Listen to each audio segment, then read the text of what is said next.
60 e a 100 por um, em nome de Jesus. Aleluia!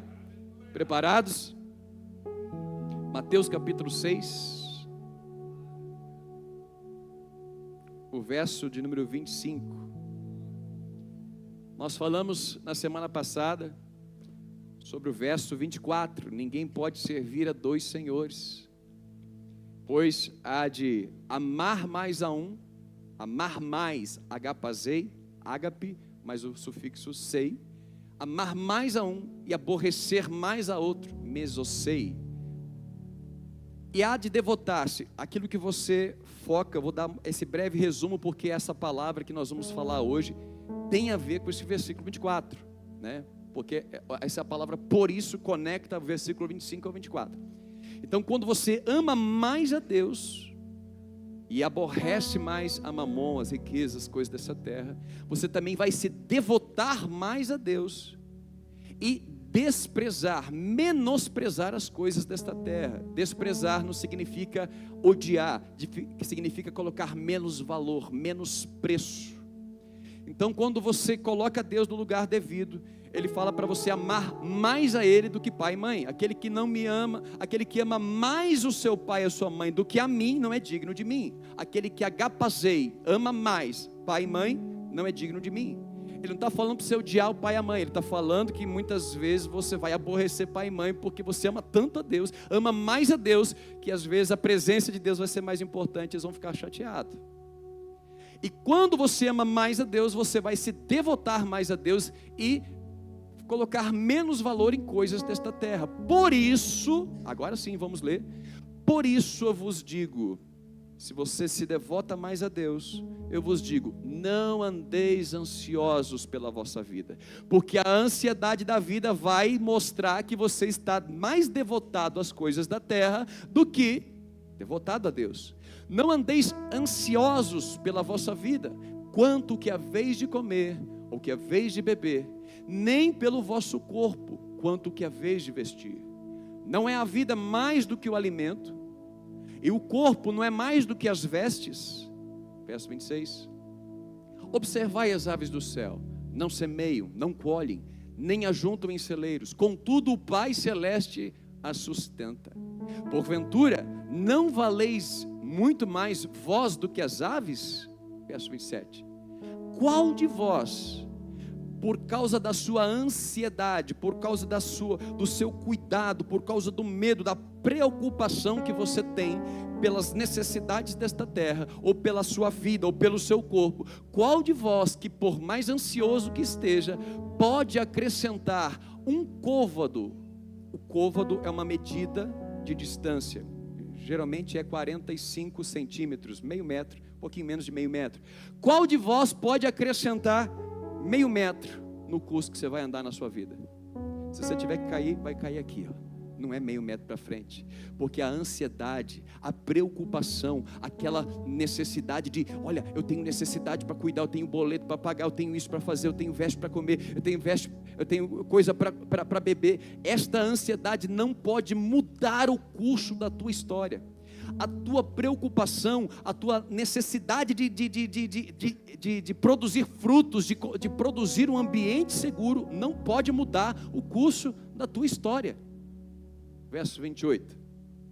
E por que andais ansiosos quanto ao vestuário? Considerai como crescem os lírios do campo.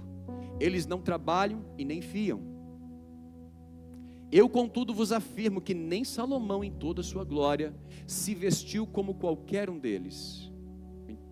Ora, se Deus veste assim a erva do campo, que hoje existe e amanhã é lançado fora, quanto mais a vós outros, homens de pequena fé, homens de pequena confiança, homens que confiam pouco. Quando Jesus está falando de pessoas ansiosas, Ele está falando de pessoas que têm uma confiança menor, homens de pouca fé, pequena fé, pouca. Portanto, não vos inquieteis, não vos perturbeis, é a mesma palavra para ansiedade aqui, essa palavra inquieteis. Não esteja ansioso, não fica amedrontado, não fica preocupado demais, dizendo: que comeremos, ou que beberemos, ou com que nos vestiremos? Porque os gentios, aqueles que não conhecem o Senhor, aqueles a quem a promessa não foi ainda declarada, eles é que procuram estas necessidades, eles procuram estas coisas. Mas o vosso Pai Celeste sabe que necessitais de todas elas. Você tem um Pai que conhece a tua necessidade. Buscai, pois, em primeiro lugar. Buscai, pois, pastor, eu nunca mais vou trabalhar por comida? Não. Lembra por que eu falei para você que esse versículo, esse texto está linkado ao verso anterior? Porque se você ama mais a Deus, você vai se preocupar menos e vai se devotar menos com necessidades e vai se devotar mais a Deus. Mas se você ama mais a sua vida aqui nesta terra, as necessidades elas vão tomar um lugar primeiro. Olha, eu tinha que ir no culto, mas eu tenho que trabalhar, fazer hora extra, porque eu tenho que fazer, tenho que pagar isso, tenho que pagar aquilo. O testemunho do nosso irmão Marcinho aqui foi pontual para isso, né? O tempo com Deus. Posso usar esse testemunho? Irmãos, esse homem trabalha, viu? Esse homem trabalha igual uma bitoneira, sem cansar. Só que não adianta você trabalhar e deixar de lado aquilo que de fato é importante. Esse testemunho foi muito pontual, Marcinho. Porque quando eu estou me devotando a uma necessidade aqui na terra, eu estou dizendo, ó, eu amo a Deus, mas a minha necessidade vem em primeiro lugar. Esse é o risco. E aí é onde muitos de nós às vezes caímos, perdemos a comunhão, perdemos a nossa fé. Eu amo a Deus, eu não amo o diabo, eu não vou para o mundo, eu não vou para o batuque, mas eu confio menos em Deus e confio mais em mim. Por isso diz a palavra: buscai, pois, em primeiro lugar. Você vai trabalhar para pagar boleto? Vai. Você vai no mercado fazer suas compras? Vai. Mas a primeira coisa, aquele que deve ser mais buscado, mais devotado, mais amado, deve ser o Senhor. Então busque em primeiro lugar o reino de Deus. Busque em primeiro lugar entender o que Deus está fazendo e ser um servo do Senhor nesta terra, para obedecer a rei. Só existe reino onde tem rei, e onde tem rei tem direção, tem orientação, tem cuidado, tem estatutos, tem leis que funcionam no reino. Quando eu busco o reino de Deus, quando eu busco entender e participar, não apenas vir a uma igreja num domingo, sentar num banco, quando eu busco entender e buscar o reino, ser integrante do reino, servir este reino, eu estou dizendo, eu amo mais a Deus do que o meu propósito, minha carreira. Eu amo mais a Deus do que minha família. Eu amo mais a Deus do que a mim mesmo. E Lucas diz que aquele que vindo após o Senhor não aborrecer a própria vida, não é digno. Tome sua cruz, negue-se a si mesmo e siga-me. Aleluia! Então aqui diz o Senhor: buscai em primeiro. Não é que você deve deixar de buscar as outras coisas, mas em primeiro eu vou buscar o reino e a sua justiça. E todas estas coisas, comida, bebida, vestes, propósito, todas estas coisas vos serão acrescentadas. Só quem crê diga aleluia.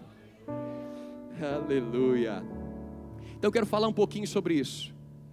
Nós estamos vivendo um tempo onde a ansiedade é o problema geral. Então nunca se viveu um tempo onde se falasse tanto sobre isso, ansiedade, pânico, medo e outras coisas. E isso faz parte da nossa vida. Nós somos seres humanos, e como seres humanos nós vamos passar algumas situações de medo, nós vamos passar situações de angústia. O próprio Senhor Jesus, no Getsêmani, ele disse: a minha alma está angustiada até da morte, a minha alma está sofrendo, a minha alma está oprimida aqui. Olha, Senhor, se for possível, afasta de mim esse cálice. A ansiedade de Jesus foi tamanha, né? Foi tamanha, a pressão, a ansiedade, a angústia que ele estava sofrendo foi tamanha, que os vasos sanguíneos dele começaram a explodir, ele começou a transpirar sangue, para você entender o tamanho da pressão que ele estava passando. Se Se houvesse um psicólogo na época, ia falar, é síndrome do pânico. Irmãos, só que Jesus, ele confiava em Deus, e por isso ele dizia: contudo, Pai, seja feita a vossa vontade. Contudo, eu digo amém ao Pai que está no céu. Então o grande problema da ansiedade hoje, todos nós vamos sentir ansiedade, todos nós vamos ter níveis de ansiedade, porque a ansiedade muitas vezes nos faz trabalhar. Tem boleto para pagar, então às vezes você acorda de manhã com a vontade de dormir mais 5 minutos, dá um soneca, mas aí você fala: eu tenho boleto para trabalhar, eu tenho que trabalhar, senão eu perco o emprego. Aí essa ansiedade te faz levantar da cama e vai para aquele lugar. Quem está entendendo, diga aleluia. Então um certo nível de ansiedade é até necessário. Se você visse um animal peçonhento ali, perigoso, ou um leão solto, e você não tivesse um certo nível de ansiedade, você ia ficar olhando para ele ali, igual o Daniel na cova dos leões, né? Não tentarás o Senhor teu Deus. Se Deus quiser livrar você do leão, Ele livra. Mas a Bíblia também fala que você tem que ser prudente. Quem está entendendo, diga aleluia. Então a prudência vai fazer com que a certo nível de ansiedade faça você se movimentar e buscar algumas situações. Quem está entendendo? Pode deixar o verso para mim na tela, por favor? Porém, o que a Bíblia está nos ensinando é que se eu entendi o verso anterior, se eu amo mais a Deus do que a mamon, se eu amo mais a Deus do que a riqueza, eu vou me devotar mais a Deus e desprezar mais estas coisas. Não é que eu não gosto de comer uma picanha, mas entre comer uma picanha e amar a Deus, eu tenho que preferir amar a Deus. Quem está entendendo? Como disse o Marcinho aqui, tem uma carreta ali. Ele foi pesado no seu exemplo, hein? Uma carreta com nota de 200. E Deus, eu quero Deus. É isso, é entender que uma carreta carregada de 200, irmãos, quantos trilhões deveria ter numa carreta carregada com nota de 200? É entender que o mais valioso não é que eu sou trouxa de deixar uma carreta embora, mas se eu tiver que escolher entre a presença e a carreta, o que eu digo? A presença. Aleluia! É isso que Jesus estava falando, não estava falando para você: olha, não, você tem que fazer voto de pobreza. Muitas pessoas na história da vida entenderam muitas vezes que ser cristão, amar a Deus, é aborrecer tudo que fala de riqueza. E aí vou fazer voto de pobreza. Se Deus te pediu para fazer, é você e Deus, mas não significa que isso é a verdade do Evangelho. Não é a verdade completa, é parte. É você não confiar, é você não colocar o seu tesouro em coisas que são perecíveis aqui na terra. Mas o seu tesouro, o seu maior valor deve estar em coisas que não são perecíveis, onde o ladrão não pode roubar. Ninguém pode roubar a tua fé, ninguém pode roubar a tua comunhão com Deus. Irmão, se você tem uma comunhão com Deus, as pessoas podem chamar você de charlatão. As pessoas podem chegar, Jesus nos mostra isso, pode falar: esse cara é um pecador, é um charlatão, esse cara aí, ele é um endemoniado, ele expulsa demônio pelo dedo de Belzebu. Mas se você tem um lugar com Deus, isso ninguém vai poder te roubar. É você e o Pai que está em secreto.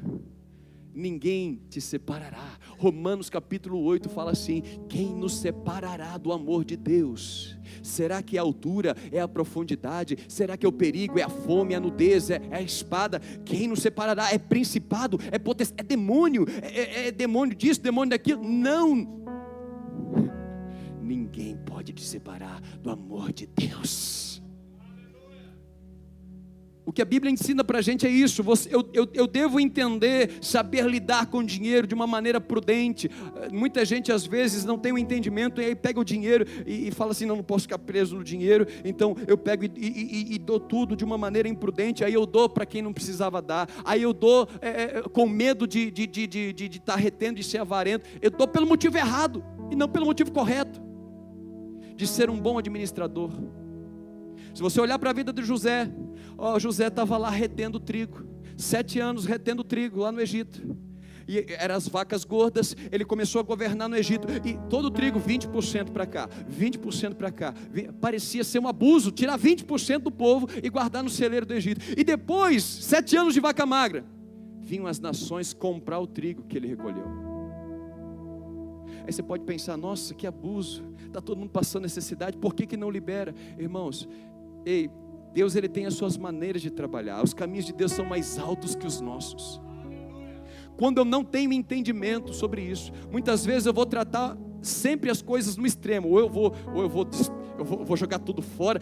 Não, dinheiro é coisa ruim, dinheiro é coisa mal.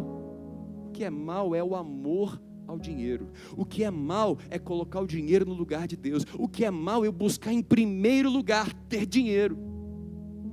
O dia que eu tiver dinheiro, eu estou trabalhando para chegar aos 50 anos da minha vida e me aposentar, aí eu vou dedicar a minha vida ao Senhor. Sabe o que você está falando? Deus, eu primeiro preciso preparar as minhas necessidades, aí depois eu vou buscar o teu reino, porque daí o Senhor não precisa se preocupar comigo, nem eu preciso me preocupar em depender do Senhor, porque eu vou ter a minha renda.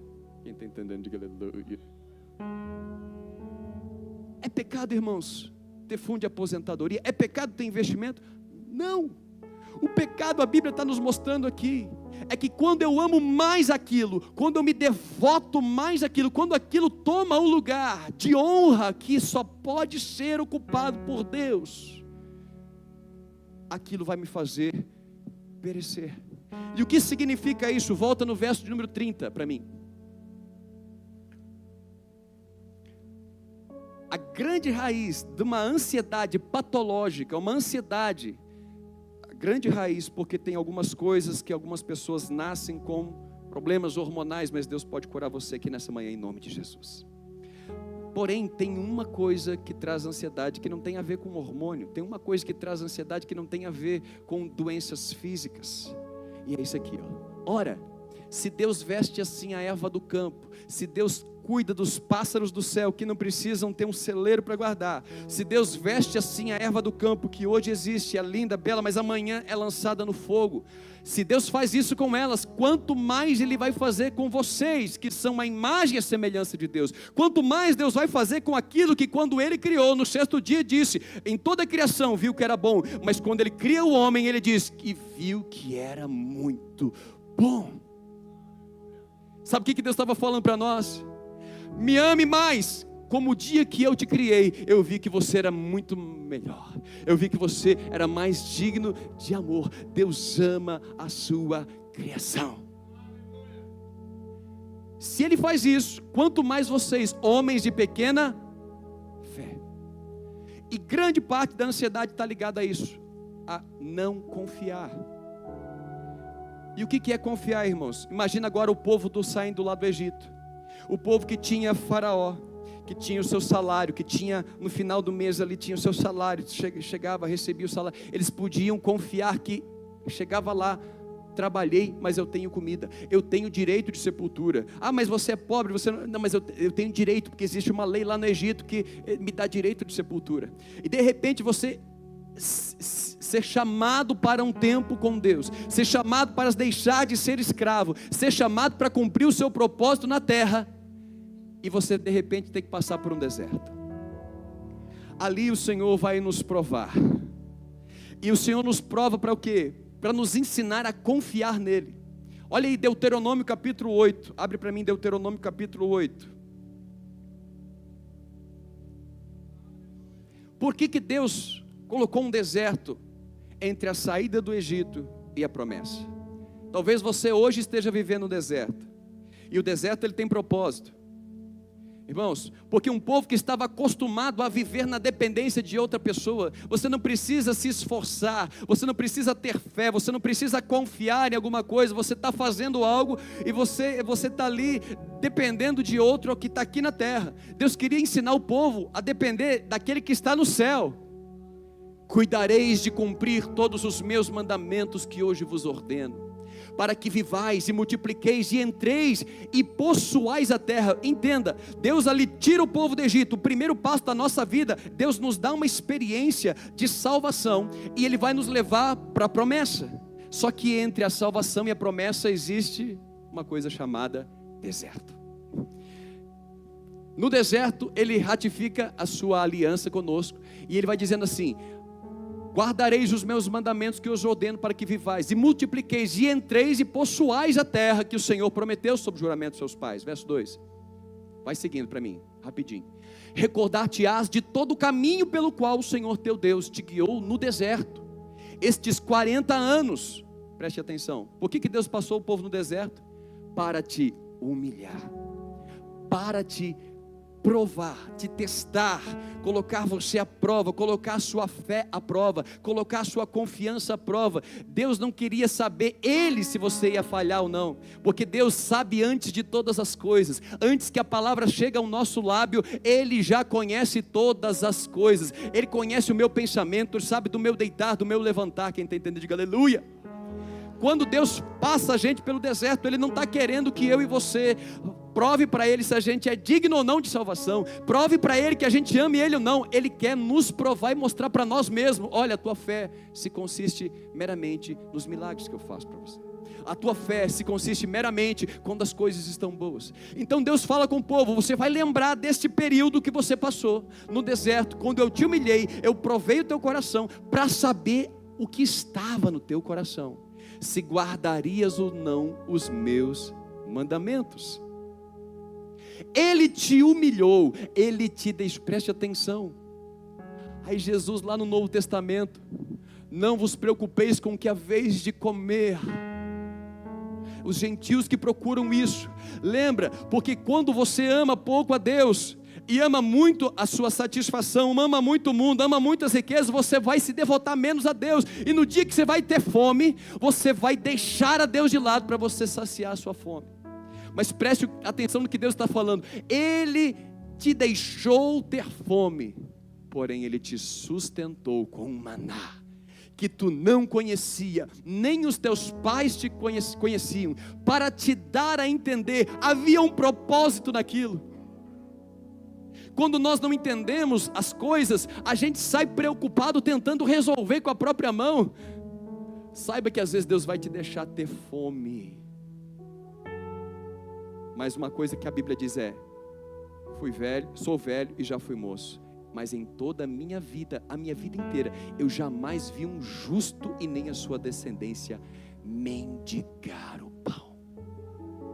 Se você está tendo que mendigar, significa que não há confiança. Passar fome, irmãos, todos nós passamos. Passar uma necessidadezinha, passar aperto, a gente passa. Mas olha, nos apertos você aprende a confiar, e você entende que Deus te sustenta com algo maior. E eu te deixei passar fome, mas eu te sustentei com um maná que tu não conhecia, para te dar a entender que nem só de pão viverá o homem, mas de tudo que procede da boca do Senhor. O que Jesus estava falando? Olha, busque em primeiro o reino, me ame mais, devote-se mais a mim, e menospreze, tire um pouco o valor das coisas dessa terra, tire um pouco o valor de se sentir bem, de se sentir saciado. Não faço jejum porque eu não gosto de passar fome. Eu não oro porque eu não gosto de ficar não sentindo que alguém está me ouvindo. Você não lê a Bíblia porque eu tenho tanta coisa para fazer que parar me faz um sentimento de culpa. Ei, Deus está te falando: para de valorizar o que você sente e começa a crer e a confiar no Deus que você ama. E aí a devoção vai fazer com que todas as outras coisas vão ser acrescentadas. Aleluia! Pode voltar. Ele te sustenta, nem só de pão viverá o homem. Mas quando nós não temos esse conhecimento, nós vamos querer buscar, o povo, irmãos: Moisés, você nos traz aqui para morrer de fome. Moisés, como assim? Lá a gente tinha direito a isso. Moisés. O que Deus estava querendo mostrar para aquele povo é: eu cuido de você. Deus cuida de você. E o problema da ansiedade do povo lá no meio do deserto era o que? Não confiar. E eu quero trazer 3 pontos aqui para você. Pode ler o 4, vamos ler o 4 aqui só para mim. Aqui ele falou de comida, aqui ele falou de veste. Nunca envelheceram a tua veste sobre ti, e nem se inchou o teu pé nestes 40 anos. Pode deixar aqui, presta atenção. Irmãos, você sabe o que é você andar 40 anos no deserto? Não tem lugar para você ter ar, não tem como plantar algodão para você fazer tecido. No deserto não tem nada, irmãos, não tem loja de roupa, você morar no deserto. Eu passei lá no deserto da Jordânia, irmãos, é um negócio esquisito, só tem areia, areia, areia, areia, montanha, areia, montanha, areia, montanha, areia. Eu não sei como aquele povo vive naquele ambiente. No deserto você aprende a depender exatamente de Deus. 40 anos e a roupa não furava. 40 anos. Eles não precisaram se preocupar com vestes. Você entende o que Deus está querendo provar para mim e para você nessa manhã? Ele cuida de você. Aprende a confiar. Lembrar-te-ás que, olha, você teve fome, mas o Senhor te sustentou. Lembrar-te-á que você precisava vestir, mas as vestes não envelheceram. Você não teve que se preocupar com vestes. Deus cuida de você. Vai ver o dia que você vai entrar na terra da promessa. Você vai ter que plantar e colher, mas você vai lembrar-te-ás daquele tempo. Esse tempo de deserto é para te mostrar que quando você estiver plantando e alguma coisa der errado, lembra que, olha, eu não preciso plantar sempre, porque quando as coisas dão errado, Deus está lá no céu, e Ele vai trazer o maná, e Ele vai me sustentar. Eu não vou precisar mendigar, porque o justo e a sua descendente não precisa mendigar o pão, ele confia no Pai que está no céu. Quero te desafiar, toda vez que você passar uma necessidade, antes de você buscar uma ajuda da terra, busca uma ajuda do alto. Pastor, então eu vou ficar 2, 3 dias sem comer? Não, irmãos, busca primeiro a ajuda do alto. Antes de você chegar no limite de passar meia hora do almoço e você não ter comido, busca a ajuda do alto. Sabe por quê? Porque Deus vai começar a manifestar milagres sobre a tua vida. Eu lembro dos testemunhos, né? A Érica veio lá do instituto lá, de um orfanato que havia na Bahia. Chamar ela aqui, vai ter os testemunhos dela. Os testemunhos que eles davam nas festas, de às vezes faltar o gás, botar de joelho, irmãos, e orar e o gás aparecer. Ei, eu tenho que nunca pedir para alguém, pastor, não é isso que eu estou te falando. Estou te falando, ó, em primeiro lugar, busca o reino, porque Deus vai acrescentar. Talvez a tua fome agora, é Deus que está falando, lembrar-te-á que eu te deixei passar fome, eu te deixei por um momento em alguma situação, para saber o que estava no teu coração. Só que no momento da prova, é os momentos que você mais vai ver milagres do Senhor. Porém, quando no meio da prova, eu não confio, quanto mais vós, homens de pequena fé, quando no meio da prova eu não confio, a minha falta de confiança vai me colocar aquele medo, aquela ansiedade, aquela necessidade de procurar alguma coisa para resolver meu problema, colocar ela em primeiro lugar, e naquele momento você esquece de Deus. Aí na época de eleição, que é uma época preocupante, tem muito crente que vende voto por causa de uma cesta básica. Tem muito crente que vende voto por causa de uma promessa de emprego. Tome cuidado, vou abrir o parênteses aqui. Tome cuidado nas pessoas que você vai votar. Pois eu quero apresentar para vocês, nós temos 3 cristãos aqui na igreja. Não estou fazendo campanha, só apresentando. O Luciano, a Tami e tem o Marcílio. Eu digo, vote em quem tem temor de Deus. Não venda. Não troque por uma necessidade, não troque por um prato de lentilhas a tua primogenitura. A nossa fé vai ser provada, mas o que Deus nos mostra é que no meio da nossa provação, Ele quer manifestar sinais e milagres. É no meio da provação que você vai poder ver o Jeová Jiré. É no meio da provação que você vai poder experimentar o poder de Deus. É na fraqueza que o poder de Deus é aperfeiçoado em ti. Quem está entendendo, diga aleluia. E para mim confiar, o que eu preciso, pastor? Não adianta, irmãos, você não confia em quem você não conhece, você não confia em quem você não tem relacionamento. Você confiaria o seu filho para chamar um seu filho de 4 anos, para chamar um Uber qualquer, que você nunca viu na face da terra, para ele chegar ali e você falar, põe meu filho aqui, leva ele até ali Mateus Leme, o pai dele está esperando ali Mateus Leme? Você faria isso? Quem faria isso aqui? Por quê? Porque você não conhece. Mas se ali, aquele pessoal que estava aqui com a Alice, né? Provavelmente os pais da Liz trouxeram aquelas pessoas porque confiam nela. Se fosse necessário a mãe da Liz colocar a Liz na mão de qualquer um daqueles ali para levar até Mateus Leme, certamente faria. Por quê? Porque conhece, tem uma experiência e tem um relacionamento. Então por isso eu quero te dizer para você, o problema da ansiedade não é apenas porque você não confia. Como é que você vai confiar em quem você não se relaciona? Como é que você vai confiar em quem você não teve experiência? A primeira coisa que Deus fez com o povo na saída do Egito é: vocês vão ter uma experiência. Quem endurecia o coração de Faraó para não deixar o povo embora? O próprio Deus, porque Deus precisava mostrar para aquele povo que o Deus que estava chamando eles era um Deus de milagre. E experiência existe para isso, irmãos. 1 Coríntios capítulo 14, verso 21. Quando Deus, Ele se apresenta a nós, a primeira coisa que vem, 1 Coríntios 14, verso 21. A Bíblia fala que os sinais, milagres, eles servem para atrair os olhos dos descrédulos. 1 Coríntios 14, 21 diz assim: na lei está escrito: falarei a este povo por homens de outras línguas e por lábios de outros povos, nem assim me ouvirão, diz o Senhor. De sorte que as línguas constituem um sinal, uma maravilha, não para os crentes, mas para os incrédulos. Mas a profecia não é para os incrédulos, e sim para os que creem. Deixa aqui o verso, não tira por favor da tela. O que a Bíblia nos mostra? Aqui Paulo estava falando sobre a questão do dom de línguas. A questão do dom de línguas é um sinal para o descrente. Obrigado. É um sinal para o descrente, porque o descrente, irmãos, você fala assim: você conhece Jesus? Ah, eu conheço, já vi num filme do Paixão de Cristo. Você conhece, a pessoa vai falar algumas situações, mas experiências, sinais, milagres são coisas que nem todo mundo crê. Por que o Mateu ele não crê em Deus? Porque ele ainda não teve uma experiência.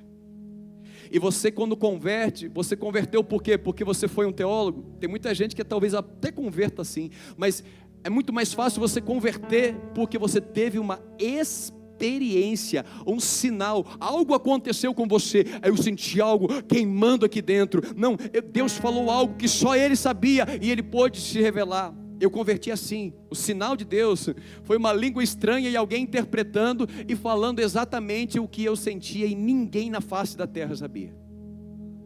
Foi assim a minha experiência. Qual é a sua experiência?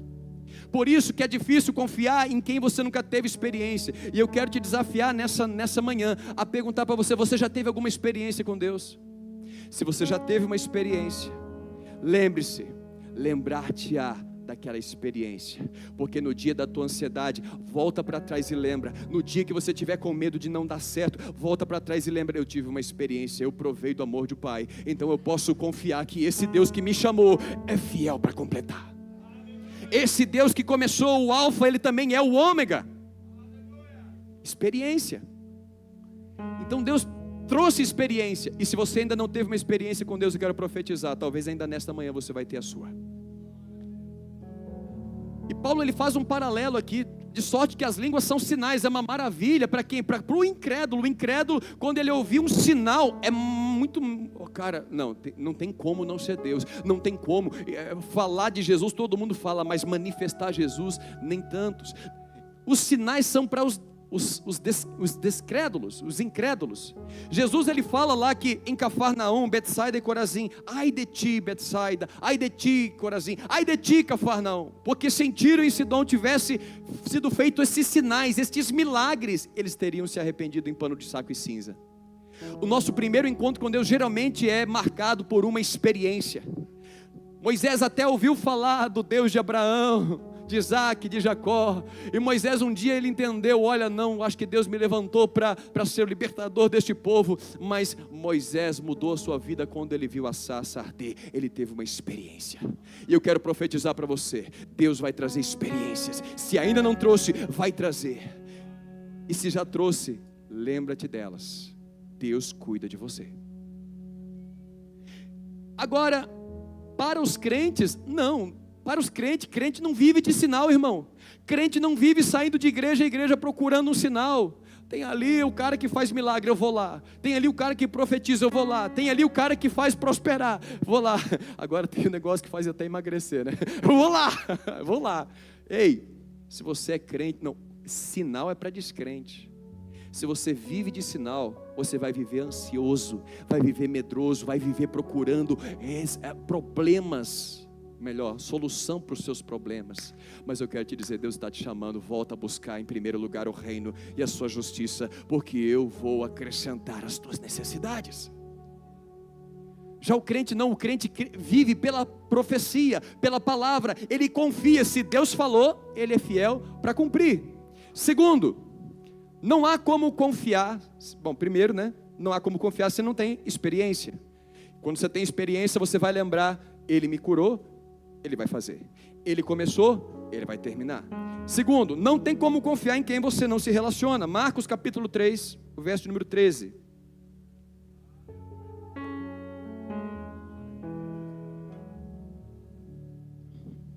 Marcos capítulo 3, o verso 13. Ajuda aí, para ser mais rápido. Depois, subiu ao monte e chamou os que ele mesmo quis. Jesus estava lá, jejuando. E ele sobe para o monte e chamou os que ele mesmo quis, e vieram para junto dele. O primeiro chamado de Jesus, não é para você ser obreiro, não é para você fazer obra, não é para você sair por aí pregando o evangelho. O primeiro chamado de Jesus é: vem ficar comigo. Tome a sua cruz, negue-se a si mesmo, tome a sua cruz, vem ficar comigo, me segue. Verso 14. Então ele designou 12, depois de ele orar e jejuar, ele designou 12, daqueles que ele chamou, 12, ele falou: vocês, eu quero que vocês estejam comigo. A primeira coisa que Deus vai te chamar é: esteja comigo, caminha comigo. Quanto mais você anda com Deus, mais você vai ficar parecido com Deus, aleluia. Você não se torna santo porque você decide não pecar, você se torna santo porque você anda tanto com Ele, que a santidade dele vai começar a pegar em você. Você já andou com uma pessoa que você admirava tanto, e de repente você começa a falar igual aquela pessoa, e de repente você começa a fazer coisas que aquela pessoa faz. Anda com ele, eu te falo, anda com ele. O companheiro do sábio se tornará sábio. Anda com ele, e você vai ver a sua vida ser transformada. E designou 12, primeiro para estar com ele, e depois para os enviar e a pregar. A primeira coisa, vem ficar comigo. Depois vai pregar, e depois, verso 15, e a exercer autoridade para expelir demônio. Irmãos, não tem como você confiar em quem você não se relaciona, e é por isso que é difícil de confiar. Talvez você seja um filho de um pai que não está mais casado com a sua mãe.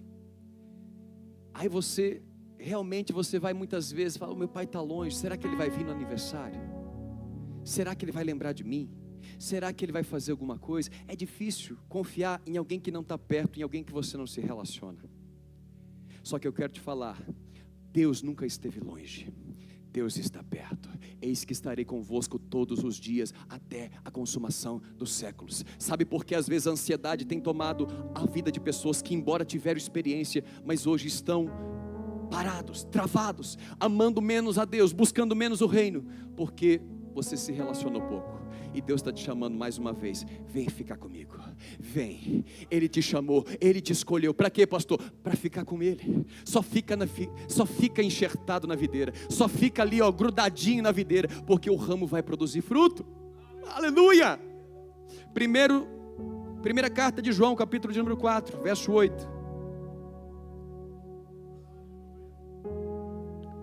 1 João 4, verso 8. Aquele que não ama, não conhece a Deus, pois Deus é amor. Nisto se manifestou o amor de Deus em nós, em haver nos enviado o seu Filho unigênito ao mundo, para vivermos por meio dele. Nisto consiste o amor, não em que nós tenhamos amado a Deus, ei, entenda isso, você não amava a Deus, mas Ele te amou primeiro. Você não tinha interesse por Ele, mas Ele se interessou por você. É Ele que se interessou por você quando você nem olhava para Ele, irmãos. Então é esse cara que vai cuidar de você. É esse cara que te amou quando você nem olhava para Ele, que diz: eu cuido de ti. Nisto consiste o amor, não em que nós tenhamos amado a Deus, mas em que Ele nos amou e enviou o seu Filho como propiciação pelos nossos pecados. Amados, se Deus de tal maneira nos amou, devemos também amar uns aos outros. Presta atenção, relacionamento com Deus. Amados, próximo verso. Ninguém jamais viu a Deus. Relacionamento com Deus não se dá apenas no quarto. Sabe por quê? Porque você pode até crer que Deus está te abraçando, você pode até sentir o abraço de Deus, mas tem dias que você vai precisar do abraço de Deus através do Deus que o seu irmão carrega. Quem está entendendo, diga aleluia. Somos corpo de Cristo, e muitas vezes você não vai ver a Deus, mas você vai ver o teu irmão, que carrega a presença de Deus assim como você, e o teu irmão vai ser usado para cumprir aquilo que você precisa receber de Deus. Aleluia. É dinheiro. Às vezes o teu irmão está lá com o dinheirinho pronto. Não sei porque eu senti te dar essa oferta aqui. Eu não sei. Ele pode não saber, mas você e Deus sabe, porque você se relaciona com Deus, e você se relaciona com Deus que o teu irmão carrega. Por isso, aqueles que abandonam a igreja, irmãos, eles perdem relacionamento. E como confiar num Deus que não se relaciona? Como confiar num Deus onde eu me relaciono mais com as pessoas que não são do corpo de Cristo do que as pessoas que são do corpo de Cristo? A tendência é diminuir o meu contato com Ele e parar de confiar. Ansiedade, medo, pânico. Ninguém jamais viu a Deus, mas se nós amarmos uns aos outros, Deus permanece em nós e o seu amor em nós é aperfeiçoado.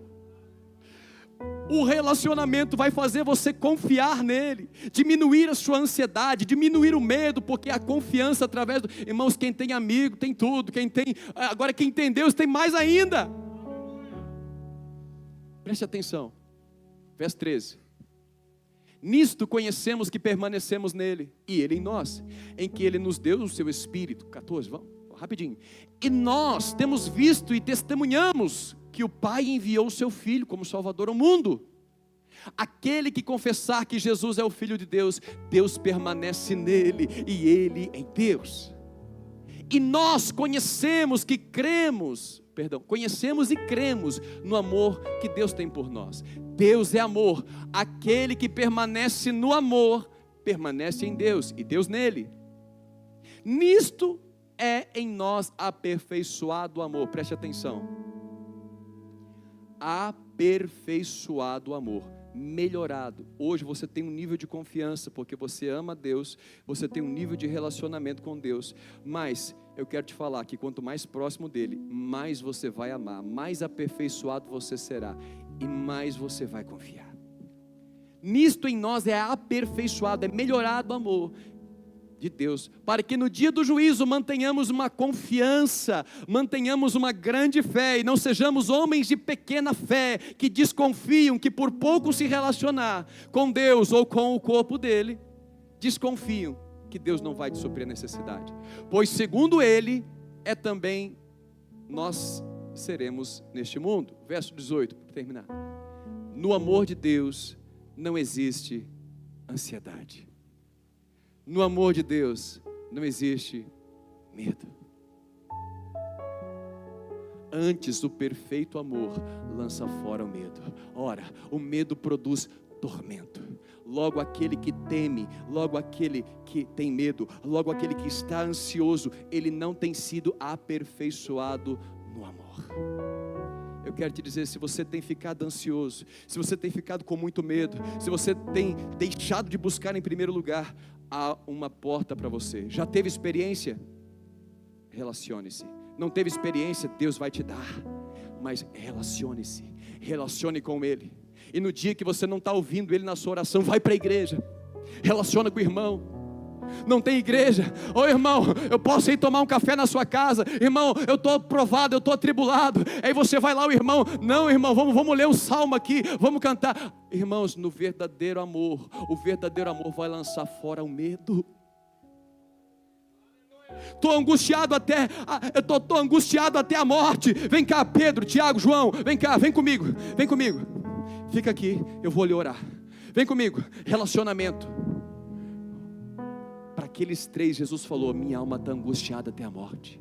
Relacionamento, fica aqui, vigia comigo, ora comigo que eu vou ali orar. Vigia, tipo assim, fica aqui me vigiando, fica aqui me olhando, não me deixa correr não. Me ajuda aqui nesse momento de fraqueza. Quem está entendendo, diga aleluia. Relacionamento. Jesus passou, mas o medo não dominou. Jesus se angustiou, mas a angústia não o abateu. Aleluia. Você pode sentir, mas você não vai ser dominado pelo que sente quando você confia, porque você tem relacionamento com Deus. Quando você confia, porque você se relaciona com aquelas pessoas que se relacionam com Deus. Aleluia. Ame mais a Deus, devote-se a Ele, e você não vai precisar se preocupar com o que comer, beber, vestir e a sua própria vida. Aleluia. Terceiro e último ponto. Bom, primeiro ponto, não confia se não tem experiência. Segundo, não confia se não tem relacionamento. Você pode até conhecer a Deus, mas se não se relacionar com Ele. Eu conheço Bolsonaro. Vou citar um nome aqui, né? Aleatório. Não tão aleatório talvez. Aleatório. Bolsonaro, conheço Bolsonaro, sei o que ele fez, conheço em partes, mas eu não confiaria meu filho na mão dele, não. Por quê? Eu não andei tanto com ele. Tem muita gente que conhece a Deus como conhece uma celebridade aqui na terra, mas eu quero te falar, Deus tem mais. Moisés não se contentou. O que você quer, Moisés? O que você quer? O que você está precisando, Moisés? Não, se o Senhor não for comigo, não me faça aí. Eu não quero. Não, eu já governar, ter poder, fazer bastão virar cobra virar. Não. O que você quer, Moisés? Olha, se eu tenho achado graça diante de ti, eu quero ver uma coisa que eu não vi ainda. Eu quero conhecer uma área que eu não conheço ainda. Me mostra a tua glória. Aleluia. Tem coisas que você ainda não conhece e Deus está te chamando. Ele está lá só esperando você se achegar para se revelar para você. Terceiro e último ponto. Como é que você vai crer se você conhece, mas você não tem nenhuma palavra, uma promessa empenhada, uma aliança? Romanos capítulo 10, o verso número 11. Já estou terminando. Romanos 10, o verso 11. Nós vamos ler até o verso de número 17. Porquanto a Escritura diz: todo aquele que nele crê, todo aquele que confia, todo aquele que deixa de ser um homem de pequena fé e começa a se relacionar com o Deus que você experimentou, aleluia, não será confundido, não vai ficar assim, será que é, será que não é? Ele pode até ter sentimentos de frio na barriga, mas ele sabe, eu sei em quem eu tenho crido, eu não estou confundido. Mulher, você aceitou o bem de Deus e o mal você não quer. Mulher de Jó, amaldiçoa esse teu Deus e morre. Jó, que condição é essa que você está vivendo, meu filho? Amaldiçoa esse teu Deus e morre, que é melhor para você a morte. Eu sei em quem eu tenho crido. Aleluia. Eu não terminei de ler o verso anterior. Porquanto todo aquele que nele crê não será confundido. Agora sim, 12. Pois não há distinção entre grego, judeu, pastor, obreiro, Marcinho que sobe no monte todo dia, ou eu que subo no monte uma vez no mês. Não há distinção entre cantor, gospel ou não gospel, famoso, quantos likes, não há distinção. Aquele que crê não é confundido, uma vez que o mesmo é o Senhor de todos, o mesmo Deus do André Valadão, do Luiz Hermínio, o mesmo Deus de Giovanni, o mesmo Deus do Marcinho, é o seu Deus. Aquele que crê não é confundido. Se você crê que Ele faz milagre para grandes homens, Ele faz milagre para você, porque é o mesmo Senhor. Uma vez que é o mesmo Senhor de todos, e Ele é rico para com todos os que invocam o seu nome. Verso 13. Porque todo aquele que invocar o nome do Senhor será salvo. Como porém eles vão invocar? Como, porém, eles vão crer? Como, porém, ter confiança? Como, porém, deixar de ser um homem de pequena fé? Eu fui salvo, tive uma experiência, eu até oro, eu oro, mas se você não lê a Bíblia, você não sabe das promessas. No mundo tereis aflições, mas filho, tenha bom ânimo. Eu venci o mundo, estarei convosco todos os dias até a consumação dos séculos. Ainda que você ande no vale da sombra da morte, você não vai ter medo, porque eu estou lá com você. A minha vara e o meu cajado vão te consolar. Leia a Bíblia, confia no Senhor e faz o bem, alimenta-te da verdade, aleluia, confia na palavra. Como, porém, aleluia, Érica, por favor. Como invocarão aqueles que não crerão? E como crerão naquele de quem nada ouviram? E como ouvirão se não há quem pregue? Fique de pé no seu lugar. Verso 16, verso 15, perdão. E como pregarão se não forem enviados? Pois como está escrito: quão formosos são os pés dos que anunciam as boas novas. Verso 16. Mas nem todos obedeceram, preste atenção, nem todos obedeceram o Evangelho. Preste atenção, eu quero terminar com isso. Nem todos que tiveram uma experiência lá no Egito, viram o mar, viram a água se tornar em sangue, viram as pestes, viram os tumores. Nem todos que tiveram experiências e se relacionaram com Deus no deserto. Deus fez um tabernáculo no meio do deserto para se relacionar. De dia ele era uma nuvem, de noite uma coluna de fogo. Nem todos os que tiveram uma experiência, que se relacionaram com ele, viram ali manifestado o pão vivo que desceu do céu. Nem todos obedeceram o Evangelho. Pois Isaías diz: Senhor, quem acreditou na nossa pregação? Verso 17. E assim a fé, a confiança, depois de uma experiência, depois de um relacionamento, ela vai ser fortalecida pela pregação.